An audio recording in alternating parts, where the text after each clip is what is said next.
Halo guys, hari ini aku jajan lagi di Dago Sukabumi.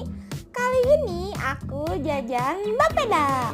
Kalian waktu masih sekolah pernah jajan bapeda nggak? Bapeda terbuat dari tepung puyuh, lalu dicampurkan dengan larutan tepung kanji. Setelah itu dimasukkan bumbu bawang, lalu bumbu pedas. Kalau mau pedas ya, lalu tinggal digulung dan tambahkan saus ya.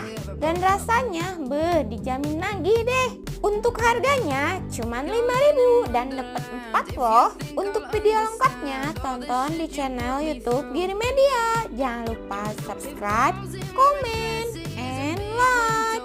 Jangan lupa share ya. Terima kasih.